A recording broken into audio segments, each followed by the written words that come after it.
Bonjour à toutes et à tous. Je suis ravi de vous retrouver aujourd'hui pour aborder un sujet qui, je le sais, résonne profondément dans le cœur de beaucoup d'entre vous. La psychologie complexe, le fonctionnement interne et, finalement, le destin inévitable de la personnalité narcissique. Il existe une croyance tenace, presque pathologique, chez ces individus. Celle de penser qu'ils peuvent tout se permettre, qu'ils sont au-dessus des lois humaines et émotionnelles, et que leurs actes resteront sans conséquence. Mais sachez une chose, cette certitude n'est qu'une illusion fragile, une forme de folie qui finit toujours par se retourner contre eux. Ce sentiment d'impunité est un mirage qui s'évapore tôt ou tard, car les lois de l'univers sont implacables. Elles agissent sur chaque être humain, peu importe la perception qu'il a de lui-même, ou son désir farouche d'échapper à la réalité. Le narcissique vit dans une prison qu'il a lui-même bâtie, faite de mensonges et de déni, mais qu'il prend par erreur pour un trône d'invincibilité. Pourtant, les murs de cette cellule sont faits de la réalité même, qu'il tente si désespérément d'ignorer. Vous êtes nombreux à ressentir ce sentiment d'injustice déchirant.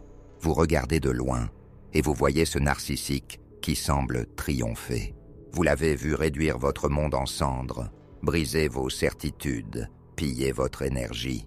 Et maintenant, il s'affiche dans un paradis de façade avec un nouveau partenaire ou de nouveaux succès, souvent mis en scène avec une précision chirurgicale sur les réseaux sociaux.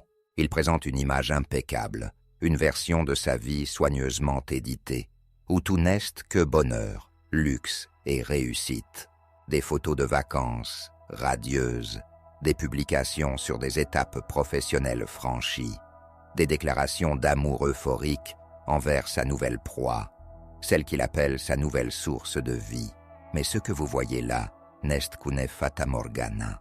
C'est un décor de théâtre posé sur des sables mouvants, un château de cartes qui ne demande qu'un souffle de vérité pour s'effondrer.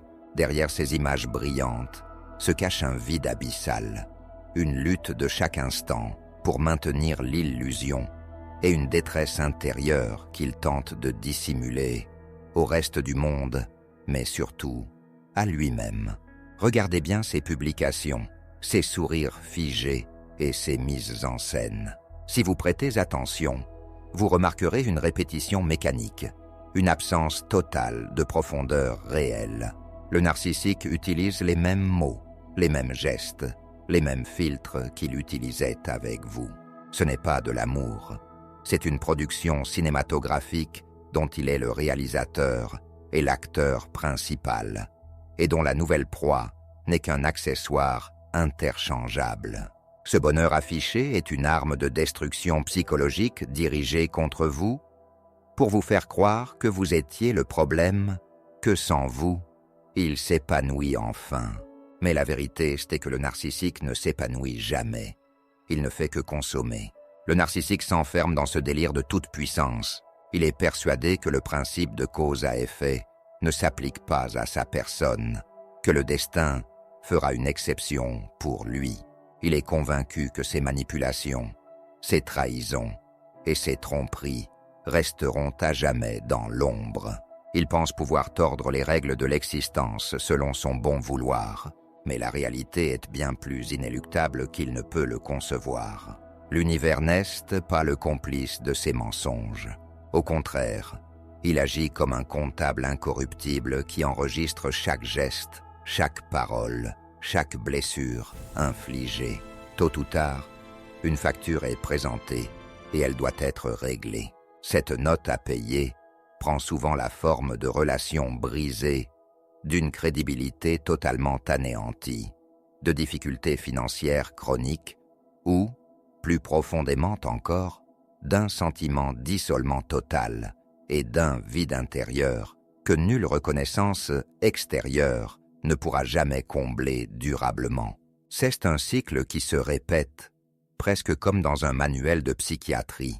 Lorsque narcissique part ou qu'il est quitté, il se précipite dans une urgence panique pour trouver une nouvelle source d'approvisionnement, un nouveau réservoir d'attention, d'admiration et d'énergie émotionnelle. Ce schéma est bien connu. Cependant, cet engagement avec la nouvelle proie est, par nature, éphémère. La phase initiale, celle du bombardement amoureux où l'autre est idéalisé à l'extrême, laisse rapidement place à la dévaluation et à l'ennui. Ils ont cette tendance maladive à réapparaître dans votre vie lorsque leur façade commence à se fissurer et que leur nouvelle source ne leur offre plus la stabilité espérée, soit parce que cette nouvelle personne est elle-même toxique, soit parce qu'elle ne peut pas répondre à leurs exigences émotionnelles démesurées, ou encore parce qu'elle a fini par percer à jour leur manipulation. Ces tentatives de retour sont souvent dictées par un choix fait dans la panique. Ils se lient alors à quelqu'un qui est l'exact opposé de ce que vous étiez. Ils cherchent une personne qui ne viendra pas perturber leurs illusions, qui ne soulignera pas leurs faiblesses et qui sera prête à refléter, sans aucune contestation, leur réalité déformée. Ils veulent quelqu'un qui ne les remette pas en question, qui ne pose aucune question critique et qui ne leur tendra pas le miroir que vous leur avez peut-être tendu. Ce choix par dépit est un mécanisme de survie central, profondément ancré dans la structure psychique fragile du narcissique. Quand la relation avec vous cesse de terminer, le narcissique cesse de retrouver face à un vide terrifiant, une menace existentielle pour son image de soi si précaire. Sans validation externe, sans attention constante, il a l'impression de cesser d'exister. Son moteur tourne à vide, il surchauffe et finit par imploser. Ce vide lui est insupportable.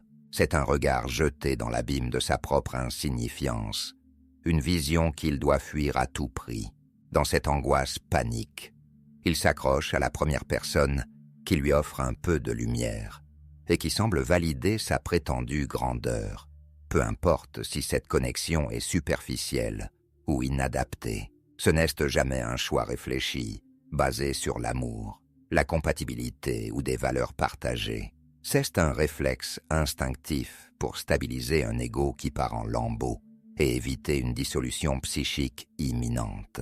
Ils choisissent la facilité, quelqu'un qui ne fait pas de vagues, qui n'a pas d'opinion trop tranchée, qui est facile à modeler et qui ignore tout de leur passé, de leurs échecs et des cadavres qu'ils ont laissés dans leur placard émotionnel.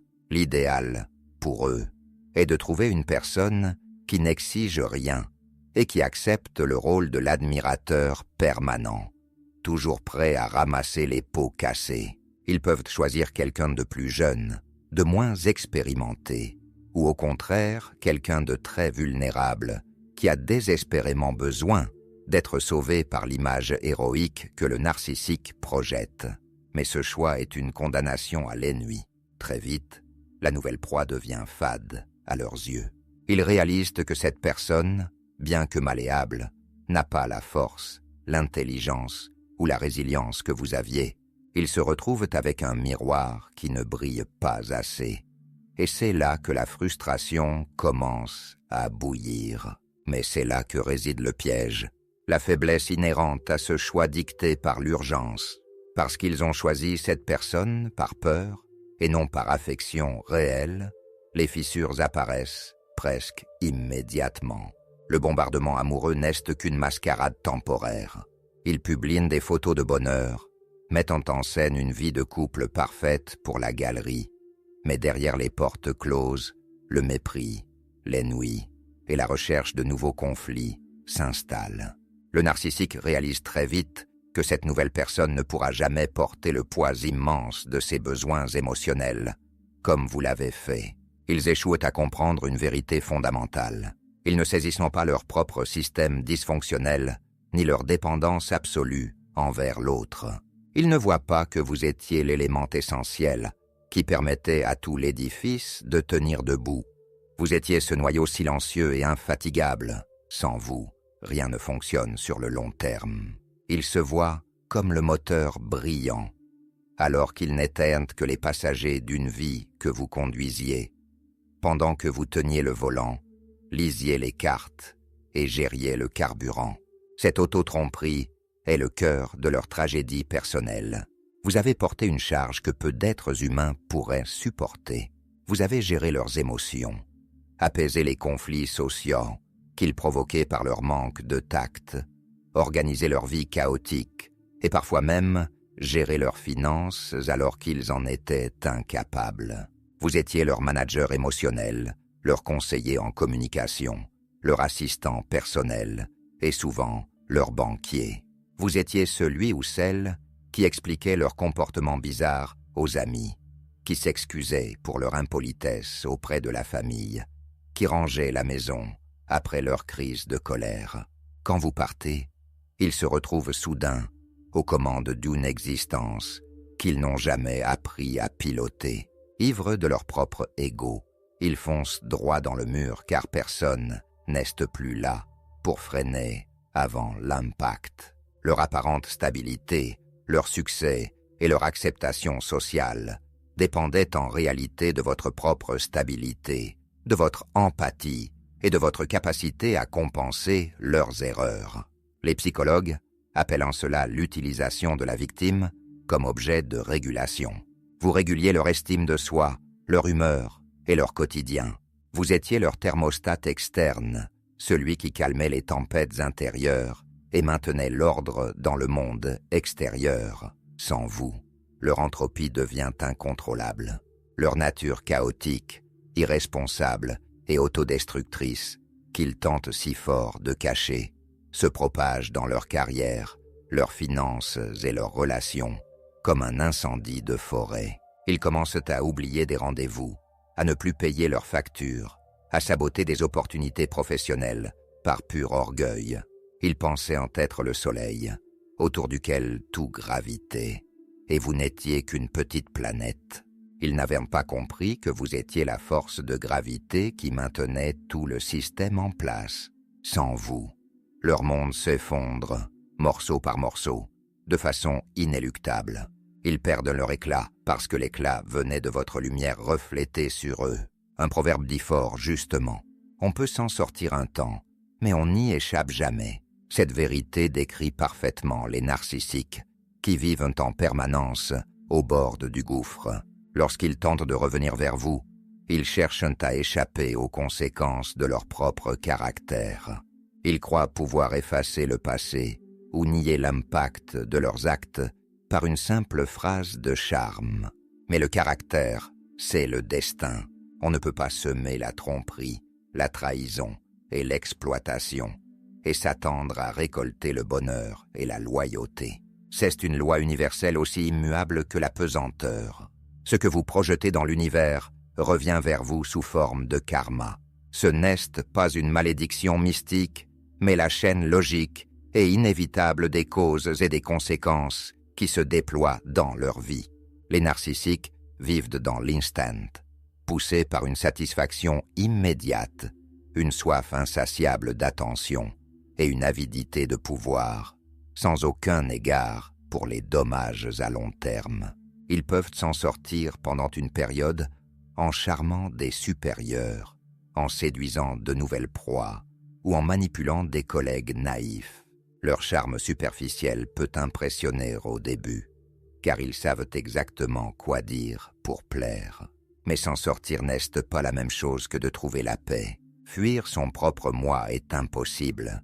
Où qu'ils aillent, ils emportent avec eux leur vide intérieur, leur paranoïa, leur honte et leur incapacité à ressentir une joie véritable. Le problème est en eux, ancré dans leur psyché. Un jour, la pression devient trop forte, le masque tombe et le monde voit enfin leur vrai visage. Souvent lors d'une crise de rage disproportionnée ou d'un mensonge tellement énorme qu'il ne peut plus être ignoré. Leur folie réside dans cette arrogance de se croire plus malin que tout le monde, capable de tromper les règles de l'éthique et de la morale. Cette hybris les pousse à commettre des erreurs destructrices qui finissent par faire s'écrouler leur illusion. Ils deviennent imprudents, persuadés d'être intouchables, ce qui les conduit à des comportements de plus en plus erratiques. Avant d'aller plus loin, chers spectateurs, Notre petite équipe s'est fixé un objectif, atteindre le palier des 1000 abonnés. Contrairement à beaucoup d'autres chaînes, nous ne demandons aucun soutien financier. Un simple abonnement nous aidera énormément. Pour vous, c'est un clic. Pour nous, c'est une vraie avancée. Grandissons ensemble. Merci pour votre fidélité et bon visionnage. Cette folie du narcissique crée une onde de choc qui dépasse largement ses victimes directes. Elle s'étend à tout son environnement social et professionnel. Beaucoup de gens finissent par chercher la vérité pour comprendre les dégâts et les relations brisées. La douleur et la colère qu'ils laissent derrière eux sont profondes et persistantes.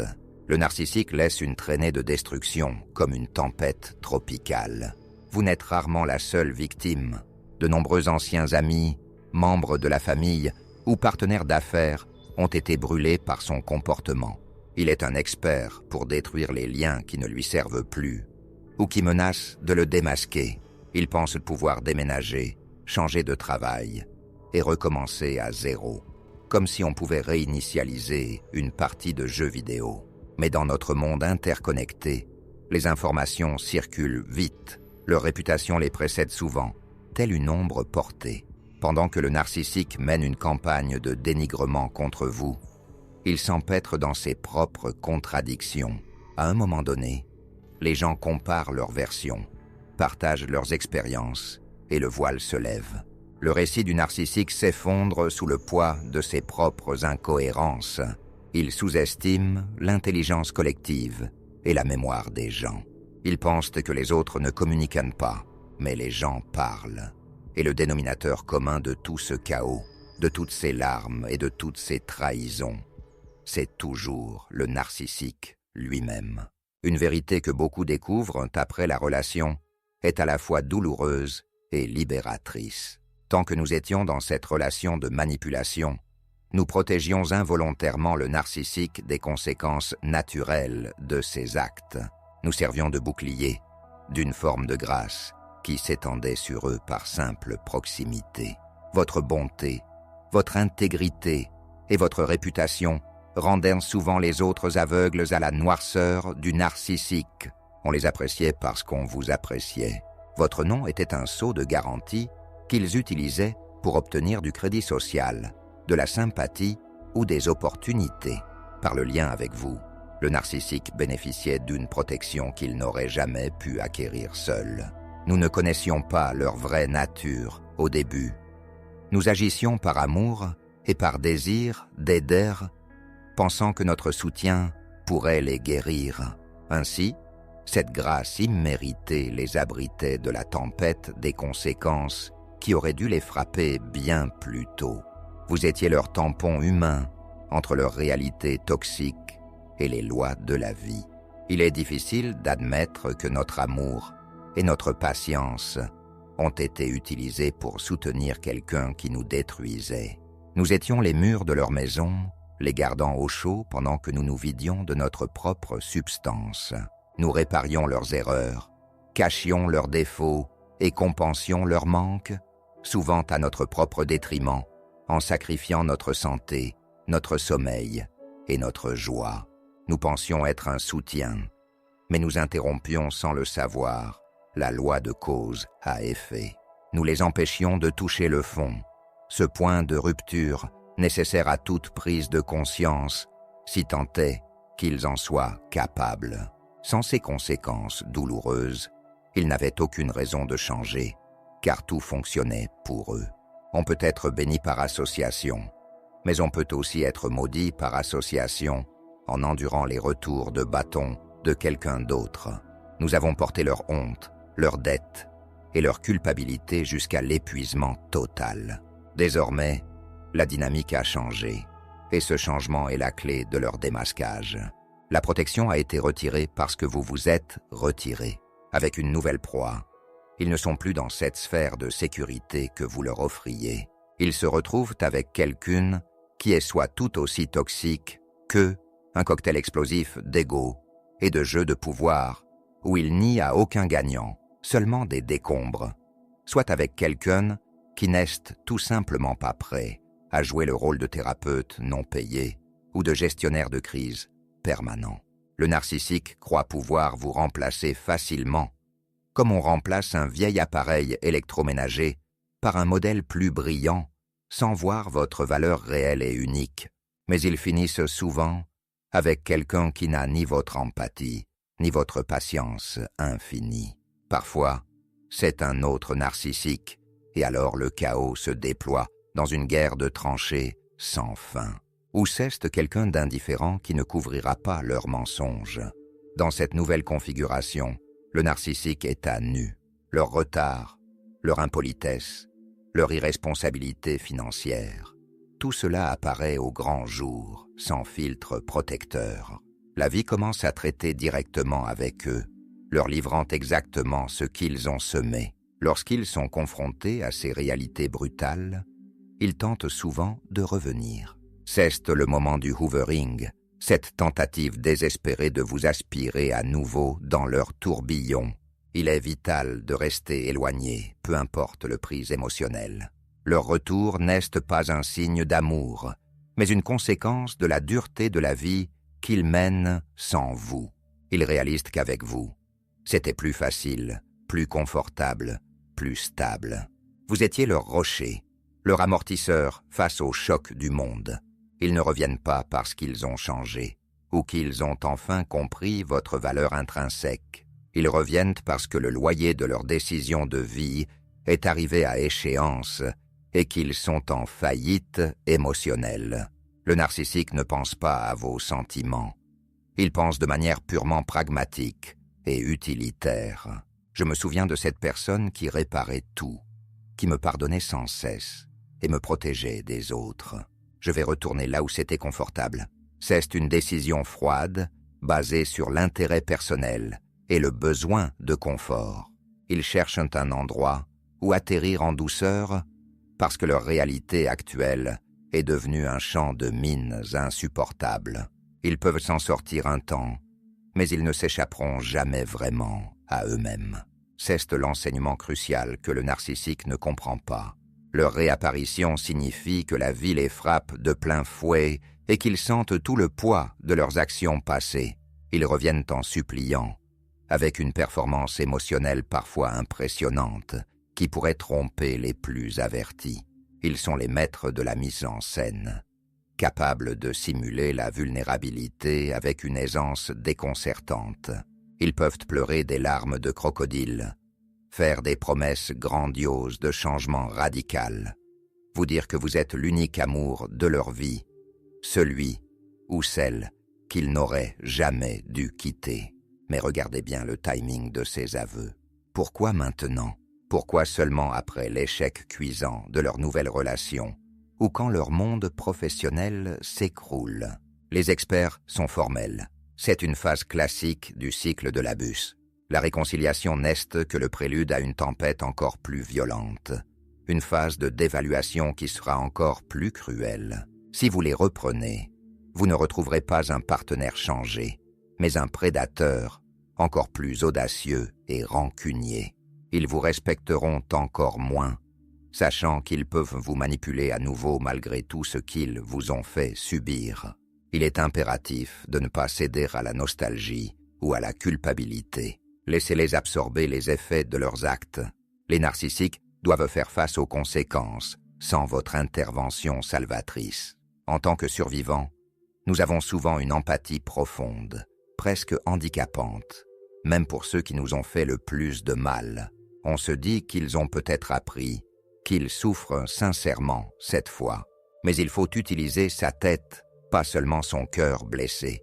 Intervenir maintenant, c'est interrompre leur karma et bloquer la seule leçon que l'univers tente de leur enseigner. Vous les protégeriez encore une fois de ce qu'ils ont eux-mêmes créé de toutes pièces. Tant que vous servez de tampon, vous empêchez cette confrontation avec la réalité qui est leur seule chance, bien que minime, de changement. Nous ne devons plus monter au créneau pour eux, ni les défendre, ni les aider financièrement ou émotionnellement. Laissez la vie les appeler à rendre des comptes. Se sacrifier est noble pour quelqu'un de sincère qui cherche la rédemption par des actes. Mais pour un narcissique impénitent, c'est un acte de complicité qui entretient le cycle infernal de l'abus. En vous retirant, vous n'êtes pas cruel, vous êtes juste, vous êtes sage.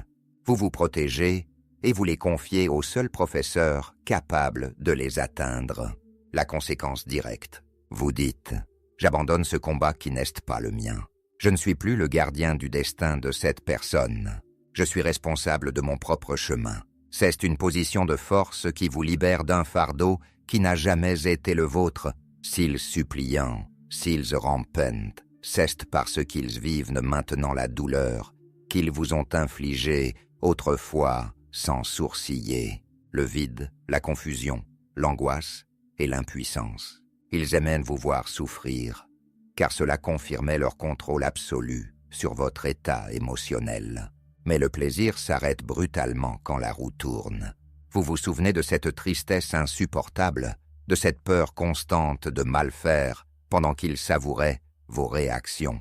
Ils se sentaient puissants quand vous étiez vulnérable, quand vous pleuriez pour obtenir une miette d'affection. C'était un échange d'énergie parasitaire. Aujourd'hui, ils sont aux abois pendant que vous reconstruisez votre vie dans le calme et la dignité. Ce renversement des rôles les terrifie au plus haut point. Ils ne supportent pas la vulnérabilité réelle, qu'ils voient comme une faiblesse humiliante et une perte de contrôle totale. Quand la vie les place dans cette position, par une perte d'emploi, une humiliation publique ou un rejet social massif, ils paniquent. Ils ont besoin de vous pour transférer cette douleur insupportable sur vous, pour que vous redeveniez le réceptacle de leur noirceur. Les narcissiques voient les êtres humains comme des récipients pour leurs émotions négatives. Je me sens mal, donc je vais faire en sorte que tu te sentes mal, pour que je me sente mieux par comparaison. C'est la logique primitive, égoïste et prédatrice de leur fonctionnement. Vous devez leur offrir votre absence totale, un silence de plomb. C'est le message le plus puissant et le plus définitif que vous puissiez envoyer. Gardez cette frontière comme une forteresse imprenable. Le zéro contact devient votre bouée de sauvetage, une forme radicale et nécessaire de respect de soi. Cela signifie les bloquer partout, téléphone, réseaux sociaux, courriels, et même bloquer leurs complices, ces singes volants qui viennent prendre des nouvelles pour leur compte. Cela signifie éviter les lieux où vous pourriez les croiser et dire clairement à vos amis communs que vous ne voulez aucune information les concernant, bonne ou mauvaise. Fermez chaque porte, chaque fissure par laquelle ils pourraient tenter de vous manipuler à nouveau. Chaque réaction de votre part, même la colère la plus légitime, est un carburant pour eux. Si vous vous disputez ou vous justifiez, vous leur dites « Tu as encore du pouvoir sur mes émotions. Tu occupes encore mon esprit. » Votre silence et votre indifférence disent au contraire « Tu n'existes plus dans ma réalité. Tu es devenu un étranger, une ombre du passé sans importance. » Pour un narcissique, l'indifférence est la pire des punitions, bien pire que la haine. Cela les oblige à rester seuls avec leurs pensées, là où le vide les attend. Votre absence permet à l'univers de s'occuper d'eux sans votre présence atténuante. Concentrez-vous sur la reconstruction de votre existence, brique par brique. Ne servez plus de bouclier à qui que ce soit d'autre qu'à vous-même. Ils doivent expérimenter les pleines conséquences de leur choix sans aucune distraction. Ce processus de reconstruction est la clé de votre liberté et de votre paix durable. En vous focalisant sur votre propre guérison, sur vos traumas passés et non sur leur folie ou sur des désirs de vengeance, vous verrez des miracles se produire dans votre vie. Vous commencerez à redécouvrir des parties de vous-même que vous aviez étouffées pour leur plaire, des talents que vous aviez enterrés, des rêves que vous aviez abandonnés. Vous vous reconnecterez à vos passions, à vos vraies valeurs, à une paix intérieure profonde que personne ne pourra plus vous enlever. Vous réaliserez que la vie sans drame, sans mensonge et sans manipulation est magnifique dans sa simplicité. Plus vous guérissez, plus votre vibration s'élève, plus votre lumière brille et plus vous devenez inatteignable pour le narcissique. vous montez vers une vie d'authenticité pendant qu'ils s'enfoncent dans l'obscurité de leur propre vide, incapables de vous suivre dans ces hauteurs. S'ils pensaient échapper aux lois de la vie en exploitant les autres, ils se trompaient lourdement. Le principe de réciprocité est fondamental dans toutes les traditions de sagesse. Ce que l'on sème finit toujours par revenir, souvent avec une force décuplée par le temps. Ils essaient parfois d'imiter votre nouvelle vie pour prouver qu'ils vont bien. Ils vont à la salle de sport, postent des photos de voyage, s'inventent de nouveaux passe-temps qu'ils vous ont littéralement volés. Mais tout cela sonne creux, comme une cloche fêlée. C'est une façade de plus qui se fritera au premier coup de vent. Ce sont des enveloppes vides qui veulent donner l'apparence du bonheur. Mais il leur manque la substance intérieure, l'âme et la capacité de ressentir une joie réelle. Leur folie est de croire qu'ils réussissent s'ils en ont l'air aux yeux des autres. Mais l'univers traite avec la substance, avec l'intention réelle, pas avec l'illusion.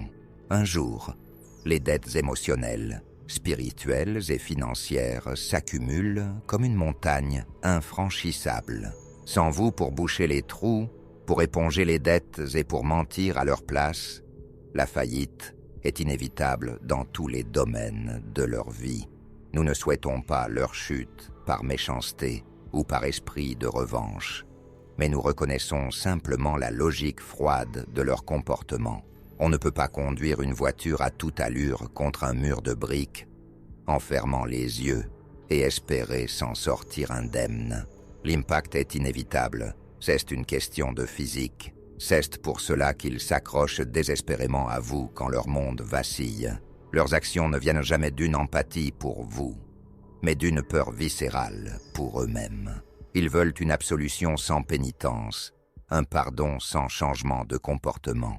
Mais le vrai pardon demande une introspection dont ils sont structurellement incapables, car cela impliquerait d'admettre leurs fautes et donc de faire face à leur propre vulnérabilité et à leur honte.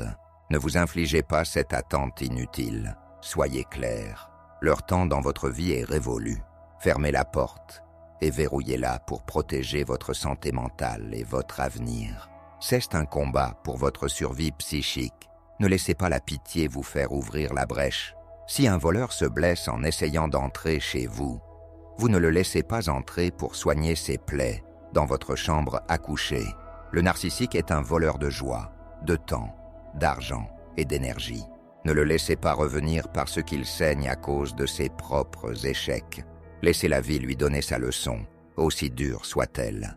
Votre grâce ne doit plus être son bouclier.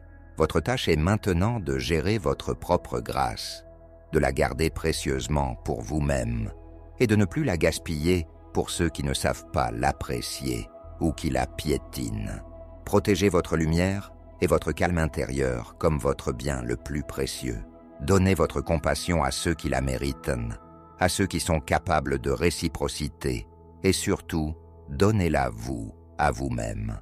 Vous avez survécu à l'insurmontable. Vous avez traversé l'enfer et vous en êtes ressorti. Vous êtes devenu plus fort, plus conscient, plus résilient.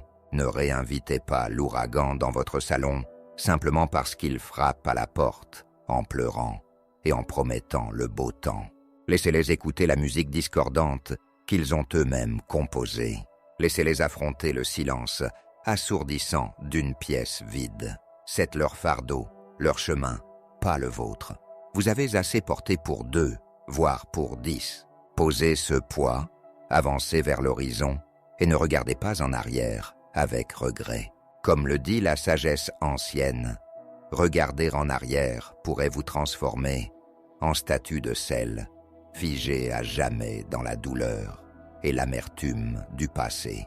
Regardez devant vous, là où le soleil se lève. Votre avenir est lumineux, paisible et totalement libre de toute emprise narcissique. Il est rempli de connexions authentiques, de rires sincères et de joie véritable. Apprenez à identifier les signaux d'alarme dès le début de toute nouvelle rencontre et faites confiance à votre intuition profonde. Ce petit signal d'alarme interne que vous avez trop longtemps ignoré. Observez l'auto-glorification excessive, une personnalité charmante, mais étrangement superficielle, le manque d'empathie flagrant pour les malheurs d'autrui, et ce besoin insatiable d'être constamment admiré et validé. Les narcissiques se présentent souvent comme l'âme sœur idéale, le partenaire parfait trop beau pour être vrai au début. Mais leur masque se fissure inévitablement dès qu'ils perdent le contrôle ou qu'ils ne sont plus le centre exclusif de votre attention. Ne négligez jamais vos pressentiments, même s'ils semblent irrationnels au premier abord, car votre instinct est votre meilleur protecteur face aux prédateurs émotionnels qui rôdent. Établissez des limites claires, fermes et absolument non négociables dans toutes vos relations futures. Apprenez à dire non avec fermeté sans ressentir le besoin de vous justifier, de vous expliquer ou de vous excuser. Définissez avec précision ce qui est acceptable pour vous et ce qui ne l'est absolument pas. Les narcissiques ne respectent que les conséquences tangibles, jamais les mots ou les sentiments. Si une limite est franchie, retirez-vous immédiatement sans donner de seconde chance injustifiée. Votre intégrité et votre paix intérieure doivent être votre priorité absolue. Car sans ces barrières solides, ils essaieront toujours d'envahir votre espace vital et de piller votre énergie pour combler leur propre vide. Faites de votre guérison et de votre bien-être votre mission principale, votre projet de vie. Après un abus narcissique, prendre soin de soi n'est pas un luxe, c'est une nécessité vitale pour la survie. Autorisez-vous à vivre pleinement votre deuil, à ressentir la colère légitime et à traiter la douleur profonde. Cherchez un soutien professionnel auprès de spécialistes du traumatisme complexe pour reconstruire votre identité fragmentée. Entourez-vous de personnes réellement bienveillantes, qui vous voient pour qui vous êtes vraiment, sans masque. Redécouvrez qui vous étiez avant cette rencontre toxique et créez une version de vous-même encore plus forte, plus sage et plus résiliente. Pratiquez la règle du zéro contact de manière absolue, rigoureuse et sans aucune exception, même pour les urgences qu'ils ne manqueront pas d'inventer. C'est le seul chemin vers une liberté réelle, totale et durable. Bloquez l'accès sur tous les canaux de communication possibles sans laisser de porte dérobée. Évitez les lieux de rencontre potentiels et informez fermement votre entourage que vous ne souhaitez plus jamais entendre parler de cette personne. Chaque interaction, même minime, est une porte ouverte à une nouvelle manipulation, un nouveau crochet dans votre chair. Votre silence est votre arme la plus puissante, signifiant au monde et aux narcissiques que cette personne est devenue totalement inexistante dans votre vie. Je souhaite sincèrement que ces réflexions vous apportent la clarté et la force nécessaires pour avancer sereinement sur votre chemin de guérison. C'est un voyage qui demande du temps, de la patience et un immense courage, mais chaque pas que vous faites pour vous-même est une victoire éclatante sur l'obscurité. Vous méritez une vie empreinte de sérénité, de respect mutuel et d'amour véritable. Restez fort, protégez votre espace intérieur comme un sanctuaire et ne doutez jamais, absolument jamais, de votre valeur infinie. La liberté est au bout du chemin et elle est plus belle, plus vaste et plus lumineuse que tout ce que vous pouvez imaginer aujourd'hui. Je vous souhaite tout le meilleur pour la suite de votre magnifique parcours vers la lumière, la vérité et l'authenticité retrouvée. Merci de m'avoir écouté et souvenez-vous, le futur vous appartient.